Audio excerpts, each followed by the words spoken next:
La France peut-elle encore redevenir le pays dont le monde rêve? Un pays à la croisée des chemins. La France est aujourd'hui face à un choix historique, poursuivre sur la pente descendante et perdre définitivement son prestige, ou se relever et redevenir une référence mondiale en matière de culture, de sécurité et de qualité de vie. Les problèmes sont connus: insécurité, tension sociale, manque d'attractivité touristique, fuite des talents.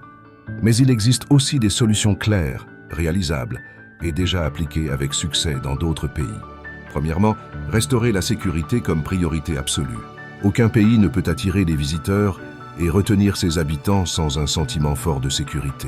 Cela implique renforcer la présence policière dans les zones touristiques et les transports publics, lutter fermement contre les vols, agressions et escroqueries qui ciblent les visiteurs, mettre en place des brigades spécialisées multilingues pour aider les touristes et renforcer l'image d'un pays accueillant.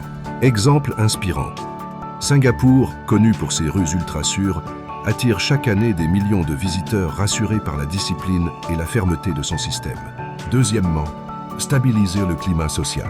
Les grèves, manifestations et blocages répétés envoient un signal désastreux à l'international.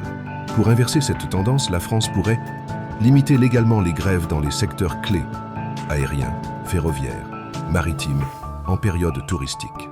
Mettre en place un dialogue social continu pour éviter les conflits de dernière minute. Récompenser les entreprises et administrations qui garantissent la continuité du service public. Exemple inspirant. Le Japon, malgré des tensions sociales, maintient ses trains et ses aéroports ouverts, garantissant la confiance des voyageurs. Troisièmement, réformer l'éducation et restaurer le civisme. La dégradation du respect des règles, des biens publics et des autres est l'une des causes profondes du malaise actuel. Il est urgent de réintroduire l'éducation civique dès le plus jeune âge. Valoriser les métiers liés à l'accueil, au tourisme et aux services. Lancer une campagne nationale sur la politesse, l'hygiène et le respect dans les espaces publics. Exemple inspirant.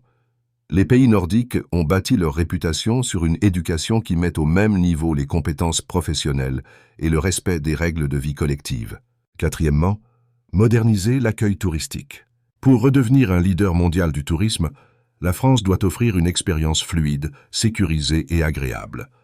Digitaliser les formalités, visas simplifiés, paiement en ligne, guichets automatiques multilingues. Améliorer la signalétique et l'accessibilité pour les visiteurs étrangers. Développer des forfaits touristiques sécurisés incluant hébergement, visite, transport et assistance en cas de problème. Exemple inspirant. Le Portugal a misé sur la simplification administrative et un accueil chaleureux, ce qui a doublé son nombre de visiteurs en 10 ans. Cinquièmement, réhabiliter l'image de la France à l'international. Au-delà des réformes internes, il faut reconstruire l'image du pays. Lancer une campagne mondiale de communication valorisant la culture, la gastronomie et la sécurité. Inviter des influenceurs et créateurs de contenu étrangers à découvrir la France sous un angle positif. Organiser de grands événements internationaux, culturels, sportifs, gastronomiques, dans un cadre sûr et festif. Exemple inspirant. L'Espagne, après les attentats de 2004, a réussi à rétablir sa réputation grâce à une communication ciblée et des événements fédérateurs. Sixièmement, retenir les Français et attirer les talents. Un pays attractif doit d'abord plaire à ses propres citoyens. Cela passe par réduire la pression fiscale sur les classes moyennes et les entrepreneurs. Créer des opportunités économiques locales pour éviter l'exode des jeunes diplômés. Offrir une qualité de vie compétitive par rapport à d'autres pays européens, logement, transport, environnement. Exemple inspirant.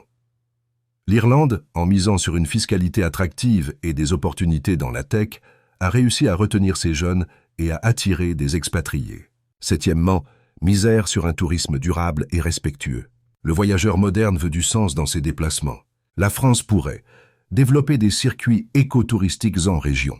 Protéger et mettre en valeur son patrimoine naturel et historique.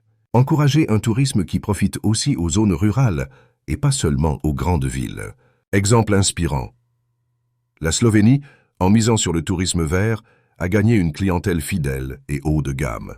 Les bénéfices d'une relance réussie. Si ces mesures sont mises en œuvre, la France pourrait retrouver sa place dans le top 3 mondial des destinations préférées. Relancer des milliards d'euros de recettes touristiques. Améliorer son image diplomatique et culturelle. Réinstaurer un sentiment de fierté nationale. Partager